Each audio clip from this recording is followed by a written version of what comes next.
పేకాట కోడి పందాలు అట కదా, 3 పువ్వులు 6 కాయలుగా సాగుతుందట కదా పేకాట కోడి పందాలు. నిజమేనా? ఏమన్నా నిజమేనా? మరి ఎందుకు వేయాలన్నా వీళ్ళకు ఓట్లు? నియోజకవర్గంలో ఉన్న మట్టంతా దోచేసాడట కదా, ఇసుకంతా తీసేసుకున్నాడట కదా. మరి మీరు ఓట్లేసి అధికారం ఇస్తే మీరిచ్చిన అధికారంతో వాళ్ళు దోపిడీలు చేస్తుంటే మళ్ళీ వీళ్ళకు ఓట్లు ఇవ్వాలా లేదా, అధికారం ఇవ్వాలా లేదా, ఒక్కసారి ఆలోచన చేసి ఓట్లు వేయండి. ఏం చేశారు? మొదటి 5 సంవత్సరాలు చంద్రబాబు గారు ముఖ్యమంత్రిగా ఉన్నారు. ఇప్పుడు 5 సంవత్సరాలు జగన్మోహన్ రెడ్డి గారు ముఖ్యమంత్రిగా ఉన్నారు. పోలవరం ప్రాజెక్టు ఒక్కరైనా, చంద్రబాబు గారైనా జగన్మోహన్ రెడ్డి గారైనా ఏ ఒక్కరికైనా చేయడం చేతనైందా అన్నా? పోలవరం ప్రాజెక్టు రాజశేఖర రెడ్డి గారి కళ, 80 ఏళ్ల కళను సాకారం చేశాడు రాజశేఖర రెడ్డి గారు. ఆ రోజు రాజశేఖర రెడ్డి గారు పోలవరం ప్రాజెక్టును మొదలు పెడితే అందరూ ఎద్దేవా చేశారు, హేళన చేశారు. కానీ రాజశేఖర రెడ్డి గారు చిత్తశుద్ధితో పోలవరం ప్రాజెక్టు మొదలు పెట్టాడు. ఆయన ఉండగానే 30% 40% పనులు పూర్తి చేశారు. ఆయన వెళ్ళిపోయాక ఏ నాయకుడికైనా మళ్ళా పోలవరం చేసే సత్తా ఉందా? చంద్రబాబు గారు చేయగలిగాడా? పోనీ సొంత కొడుకే జగన్మోహన్ రెడ్డి గారైనా చేయగలిగారా? మరి ఎందుకే అన్నా వీళ్ళకు ఓట్లు? జగన్మోహన్ రెడ్డి గారు ఏమన్నారు? రాజశేఖర రెడ్డి గారి కళ అన్నారు. రాజశేఖర రెడ్డి గారి కళ అయిన పోలవరం ప్రాజెక్టు కొడుకుగా పూర్తి చేస్తానని చెప్పిన జగన్మోహన్ రెడ్డి గారు ఈ రోజు వరకు పూర్తి చేయకుండా ఈ రోజు ఏం చెప్తున్నారు? పోలవరం ప్రాజెక్టు మా వల్ల కాదు అని చేతులెత్తేస్తున్నారు. అంటే మరి వీళ్ళకి ఎందుకు ఇవ్వాలి అధికారము అని అడుగుతున్నాం. ప్రత్యేక హోదా మన రాష్ట్రానికి ఊపిరి లాంటిది. ప్రత్యేక హోదా వస్తే ఒక్కొక్క నియోజకవర్గంలో 50 నుంచి 100 కొత్త పరిశ్రమలు వస్తాయి. ఎంత అభివృద్ధి జరుగుతుంది, మన బిడ్డలకు ఎన్ని ఉద్యోగాలు వస్తాయి. వచ్చిందా అన్న ప్రత్యేక హోదా? చంద్రబాబు గారు కొట్లాడారా ప్రత్యేక హోదా గురించి? జగన్మోహన్ రెడ్డి గారు కొట్లాడారా ప్రత్యేక హోదా గురించి? ఎవరైనా అధికారంలోకి వచ్చేంత వరకు ప్రత్యేక హోదాను వాడుకున్నారు. అధికారంలోకి వచ్చాక ఒక్క నిజమైన ఉద్యమం కూడా చేయలేదు ప్రత్యేక హోదా గురించి. ఈ రోజు ఎలా తయారైంది? 10 సంవత్సరాలు అయిపోయింది.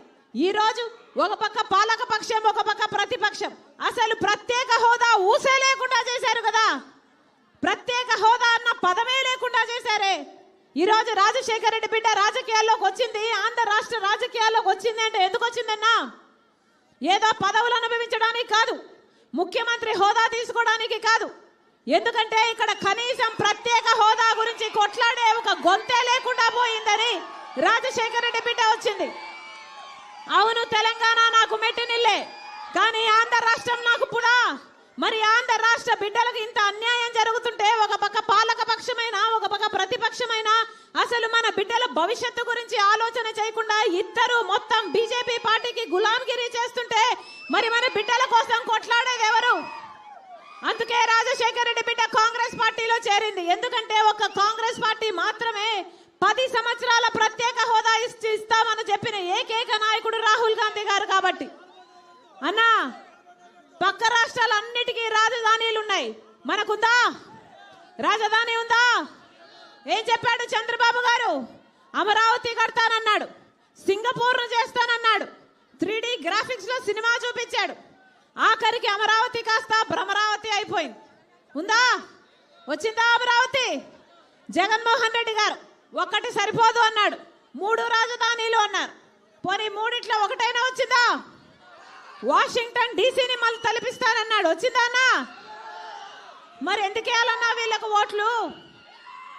ఎందుకేయాలి వీళ్ళకు ఓట్లు? ఒక పక్కేమో చంద్రబాబు గారు, ఒక పక్కేమో జగన్మోహన్ రెడ్డి గారు ప్రత్యేక హోదాను తాకట్టు పెట్టారు, పోలవరం ప్రాజెక్టును తాకట్టు పెట్టారు, రాజధానిని తాకట్టు పెట్టారు. ఇద్దరికి బీజేపీతో పొత్తులు కావాలి, బీజేపీకి తొత్తులుగా ఉండాలి తప్పితే ప్రజల ప్రయోజనాలు ఎవరికీ పట్టలేదు కదా. కనీసం ఈరోజు రాజధానియే లేదు మనకు. అందరికీ అన్నీ ఉన్నాయి కదన్నా. హైదరాబాద్ ఉంది, బెంగళూరు ఉంది, చెన్నై ఉన్నాయి. మనకేముందన్నా? చేతిలో చిప్ ఉంది, ఏముంది? నెత్తి మీద కొచ్చు టోపీ ఉంది, ఏముందన్నా? మనం ఏం సాధించాం 10 సంవత్సరాలలో? కనీసం పట్టుమని 10 కొత్త పరిశ్రమలు వచ్చాయా?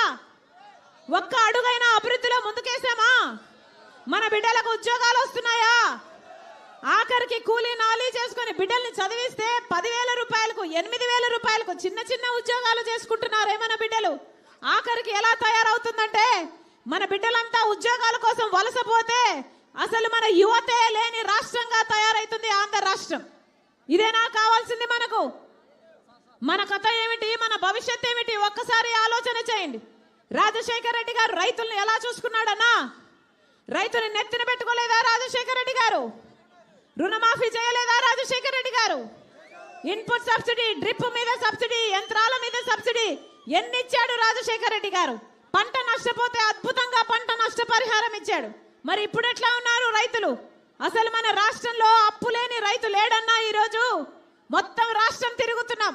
అమ్మా, చిన్న రైతులు, చిన్నకారు రైతులు మొత్తం అన్యాయం అయిపోయాం, ఆత్మహత్యలు చేసుకుంటున్నాం అంటున్నారు. అంటే దానికి కారణం ఎవరు? జగన్మోహన్ రెడ్డి గారు. కనీసం డ్రిప్ మీద సబ్సిడీ ఇస్తున్నారా? పంట నష్టపోతే పంట నష్టపరిహారం ఇస్తున్నారా? ఇలాగే జగన్మోహన్ రెడ్డి గారు 5 సంవత్సరాల క్రితం మైకు పట్టుకొని ఇలాగే ఎన్నికలప్పుడు 3,000 కోట్లతో ఒక ధర స్థిరీకరణ నిధి ఏర్పాటు చేస్తానన్నాడు జగన్మోహన్ రెడ్డి గారు. చేశారన్నా? ఒక్క సంవత్సరమైనా 3,000 కోట్లు రైతులకు పక్కన పెట్టారా? ఇలాగే మైకు పట్టుకొని 4,000 కోట్లు పంట నష్టపోతే పంట నష్టపరిహారానికి ప్రతి సంవత్సరము పక్కన పెడతానన్నాడు జగన్మోహన్ రెడ్డి గారు. ఒక్క సంవత్సరమైనా పంట నష్టపోతే పంట నష్టపరిహారానికి పక్కన పెట్టారా అన్నా? మరి వీళ్ళారు రాజశేఖర రెడ్డి గారి ఆశయాలను నిలబెట్టేది? బిడ్డలను ఎక్కడ పెట్టుకున్నాడన్నా రాజశేఖర రెడ్డి గారు? గుండెల్లో పెట్టుకున్నాడు రాజశేఖర రెడ్డి గారు. మరి ఆయన వారసుడు అని చెప్పుకుంటున్న జగన్మోహన్ రెడ్డి గారు మన బిడ్డల గురించి, వాళ్ళ భవిష్యత్తు గురించి ఆలోచన చేస్తున్నారా? ఏం చెప్పాడు జగన్మోహన్ రెడ్డి గారు? ఇలాగే మైకు పట్టుకొని 5 సంవత్సరాల క్రితము ప్రతి సంవత్సరము జాబ్ క్యాలెండర్ వస్తుంది అనలేదా? సంక్రాంతి వచ్చినప్పుడల్లా జాబ్ క్యాలెండర్ వస్తుంది అని చెప్పలేదా జగన్మోహన్ రెడ్డి గారు? జగన్మోహన్ రెడ్డి గారు ముఖ్యమంత్రి అయి 5 సంవత్సరాలు అయిపోయింది. ఎన్ని సంక్రాంతులు వచ్చాయి? ఎన్ని సంక్రాంతులు పోయాయి? జాబ్ క్యాలెండర్ వచ్చిందా? మరి ఎందుకు వేయాలన్నా వీళ్ళకు ఓట్లు? 2,30,000 ఉద్యోగాలు ఖాళీగా ఉన్నాయన్నాడు జగన్మోహన్ రెడ్డి గారు. ఎన్ని లక్షలు భర్తీ చేశారు? 5 సంవత్సరాలు అయిపోయింది. ఈ రోజు వరకు కూడా అదే 2,30,000 ఉద్యోగాలు ఖాళీగా ఉన్నాయి. మరి 5 సంవత్సరాలు జగన్మోహన్ రెడ్డి గారు ఏం చేసినట్టు?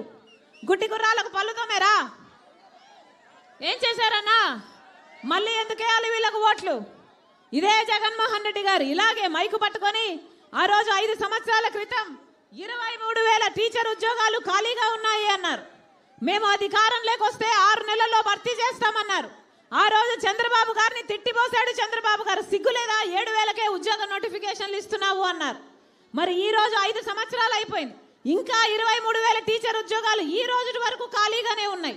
5 సంవత్సరాలు ఉద్యోగ నోటిఫికేషన్లు ఇవ్వలేదు, టీచర్ నోటిఫికేషన్లు. ఈ రోజు ఎన్నికలు 2 నెలలు ఉన్నాయనగా ఇప్పుడు నోటిఫికేషన్లు ఇచ్చారు, అది కూడా 6,000. మెగా డిఎస్సి ఇస్తానన్న జగన్మోహన్ రెడ్డి గారు ఒక దగా డిఎస్సి 6,000తో ఉద్యోగాలు ఇస్తున్నారు. మరి దగా కాకపోతే ఏమిటి అని అడుగుతున్నాం. ఎన్నికలకు 2 నెలలు ఉందనగా నోటిఫికేషన్లు ఇస్తే